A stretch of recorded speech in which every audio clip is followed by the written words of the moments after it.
እንግዲህ ዛሬ ስለ ስኬትና አስገራሚ ጉዳዮች ነው ሐሳብ የማጋራችሁ። በአንድም በሌላም እንግዲህ ስለ ስኬት ሰምተው ይሆናል። ለእርስዎ ስኬት ምንድነው? እንዴት ይገለጻል? በህይወት ውስጥ ስኬታማ መሆን የሚቻለው እንዴት ነው? አንዳንዶች ስለ ስኬት ሲያስቡ ሀብትን ያስባሉ፣ ሌሎች ኃይልን ይፈልጋሉ፣ አንዳንዶች በዓለም ላይ አዎንታዊ ተጽዕኖ መፍጠር ይፈልጋሉ።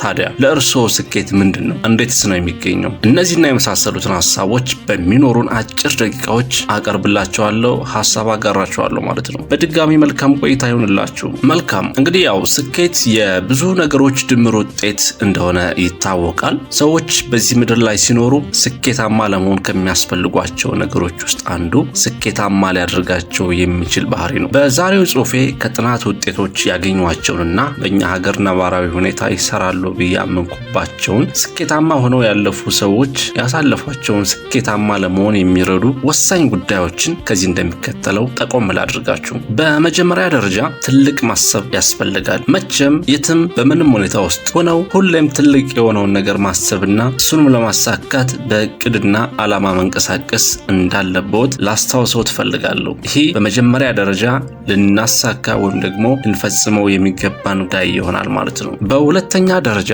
የምትወዱትንና የምትፈልጉትን እሱን ማድረግዎን አይርሱ የሚል ነው። ተመልከቱ። አሁን ባለበት ስራ በተቻለ መጠን ስኬታማ መሆንን አስብ። በመጨረሻም ምናልባት ራስዎ በጣም ጠንክሮ በመስራት ላይ ያገኙታል። እናም ይሄ ብዙ ጊዜውን ይወስዳል። በዚህ ውስጥ ያለው ትርጉም ምንድነው? ይልቁንስ የሚወዱትን ነገር ለማድረግ ለምን አታተኩሩም? የምትወደውን ነገር ስታገኝ እንድትንቀሳቀስ ለማድረግ መነሳሳትን ታገኛለህ። በሶስተኛ ደረጃ ህይወትን እንዴት ማመጣጠን እንደሚቻል መማር ያስፈልጋል። ብዙውን ጊዜ ሰዎች ስኬታማ ለመሆን የስኬታቸውን ዓላማ ህይወታቸውን ማድረግ እንደሚያስፈልጋቸው ያስባሉ። አንድ ሰው ወደ ስኬት ይመራኛል ብሎ ካሰበ በቀን ውስጥ ሰዓታት ያሳልፋል። እናም እስከ ምሽት ድረስ በትጋት ይሰራሉ። ሆኖም ይህ በእረፍት በጤንነቶና አስደሳች ህይወት በመምራት ላይ ተጽዕኖ ሊኖረው ይችላል። በቀጣይ የምንመለከተው ውድቀትን አለመፍራት የሚል ነጥብ ይሆናል ማለት ነው። ሽንፈት በቀላሉ እንደገና ለመጀመር እንደ እድል ነው። በዚህ ጊዜ በበለጠ ብልህነት ይሰማናል። አንድ ታሪክ አለ። አምፖልን የፈጠረው ቶማስ ኤዲሰን የበርካታ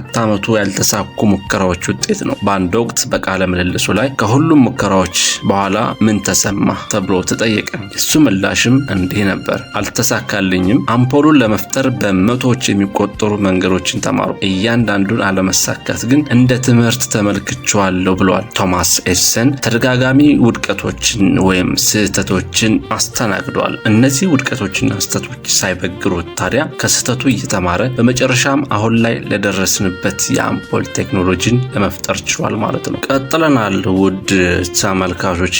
እንግዲህ በቀጣይ ደግሞ የምናየው በአምስተኛ ደረጃ ማለት ነው ለስኬት የማይናወጥ ውሳኔ ይኖረዎት። በህይወታችን ወሳኝና ኃላፊነት የሚወስድ ሰው መሆን አለብን። በህይወታችን የምንወላውልና ለውሳኔ የምንቸገር ከሆነ ስኬትን በፍጹም አናገኛት። አይነቱም መጠኑም ይለያይ እንጂ አብዛኛው ህይወታችን ላይ የሚከሰቱት ነገሮች ወይም ጉዳዮች የውሳናችን ውጤት መሆኑን መርሳት የለብንም ማለት ነው። ስለዚህ በህይወታችን የምንወስናት እያንዳንዷ ውሳኔ ለነገው ህይወታችን አሉታዊና አዎንታዊ ጎኑ የራሱ የሆነ ቦታ አለው ማለት ነው። በቀጣይ የምናየው የተግባር ሰው መሆን እንዳለብን መርሳት የለብንም። እስቲ አስበው፣ እንደ ዊሊያም ሼክስፒር ያለ ሰው በአይነ ህሊና ይታይ የኖረበት ዘመን ስናስብ ዘመኑን የምናስበው በእርሱ ቅርጽ ነው። የጣሊያንን የህዳሴ ዘመን ስናስብ ማይክል አንጄሎ እና ሊዮናርዶ ዳቪንቺን እናስባለን። አሁን እኛ ባለንበት ዘመን ብዙ ስኬታማ ሰዎችን መጥቀስ እንችል ይሆናል፣ ደግሞ መጥቀስም እንችላለን። እነዚህ ስኬታማ ሰዎች ታዲያ አንድን ነገር በከፍተኛ ፍላጎት፣ ጉጉት፣ ትጋትና ቁርጠኝነት ፈተናዎችና መሰናክሎች ሳይበግሯቸው እስከ መጨረሻው የሚታገሉ ናቸው። እናም አንዳንዴ ከመደበኛው ውጭ ለመሄድ መፍራት የለብንም። አንድ ፈላስፋ እንዲህ ይላል፣ don't expect something new by doing the same thing። ተመሳሳይ ነገር እያደረግን የተለየ ውጤት መጠበቅ የለብንም ለማለት ነው። አንድን ነገር ለመስራት የተሻለ መንገድ ማሰብ ከተቻለ በዚያ መንገድ ማድረግ መርሳት የለብንም። ከተሳሳትንም እንደገና በመሞከር እስከ ጥግ ድረስ መሄድን መለማመድ ይኖርብናል ማለት ነው። በሰባተኛ ደረጃ የምናየው አዎንታዊ ግንኙነቶችን ማዳበር አለብን።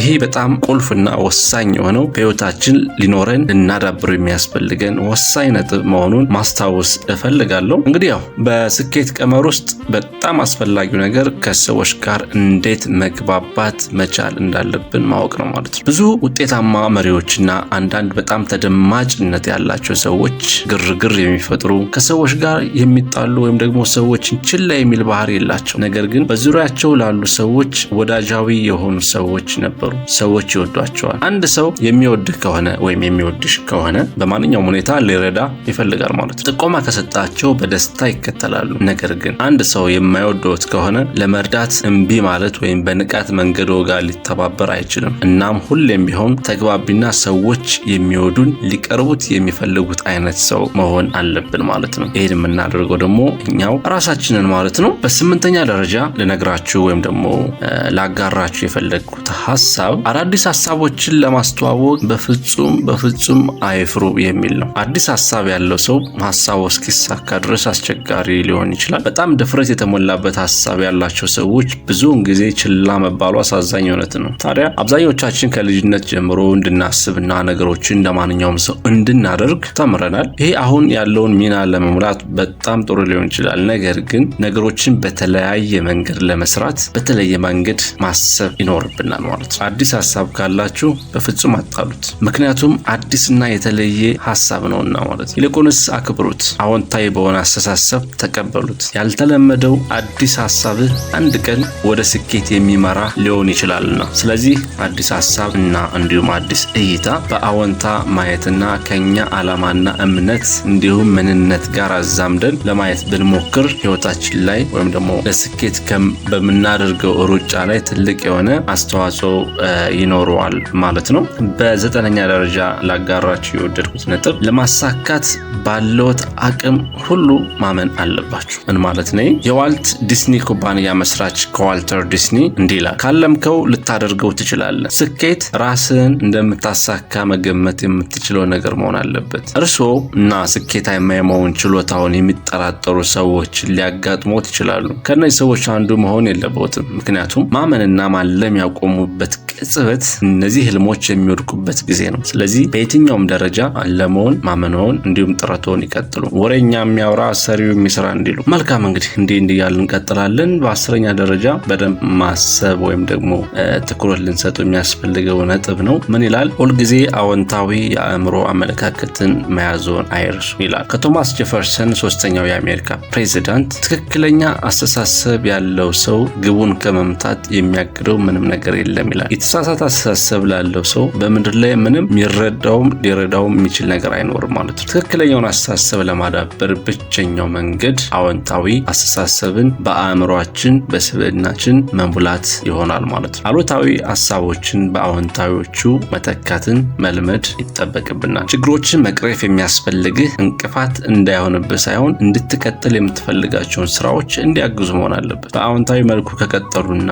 እንደዚህ ካሰቡ እንቅፋቶች ብዙም አይነካው። በአዎንታዊ መልኩ ከቀጠሉና እንደዚህ ካሰቡ እንቅፋቶች ብዙም አይነካዎትም ወይም አያሳስበዎትም። የሰዎች ጥርጣሬ በፍጹም አያሳስበዎትም። እንዲሁም ትልልቅ እንቅፋቶች እንኳን እንደ ጥቃቅን ችግሮች ይሆኑልናል ማለት ነው። ስለዚህ ሁሌም ቢሆን መልካም ማሰብን አእምሮአችን በጎውን ማለማመድ ይኖርብናል ማለት ነው። ይሄ አንዱ የስኬት ቁልፍ ጉዳይ ስለሆነ በቀጣይ የምናየው የተስፋ መቁረጥን ስሜት በፍጹም ማስተናገድ የለብዎትም የሚል ነጥብ ነው። ይሄ እንግዲህ በተደጋጋሚ ስለ ተስፋ መቁረጥ ሐሳብ ወይም ደግሞ መረጃም ሊኖራችሁ ይችላል። ስለዚህ እኔም ደግሜ ያመጣሁት በጣም ወሳኝ እና ቁልፍ ጉዳይ ስለሆነ ነው ማለት ነው። ምንም ተስፋ የመቁረጥ ስሜት ማስተናገድ የለባችሁ። የሰው ልጅ ተፈጥሮ አሳዛኝ እውነታ ነው። ሁላችንም በሆነ መንገድ ራሳችንን እንጠራጠራለን። ሌሎች እኛን ቢጠራጠሩ ይሄ በጣም የከፋ ሊሆን ይችላል። በጥርጣሬዎች ከተከበበ በእውነቱ መተው የተሻለ ሊመስል ይችላል። ለጥርጣሬዎች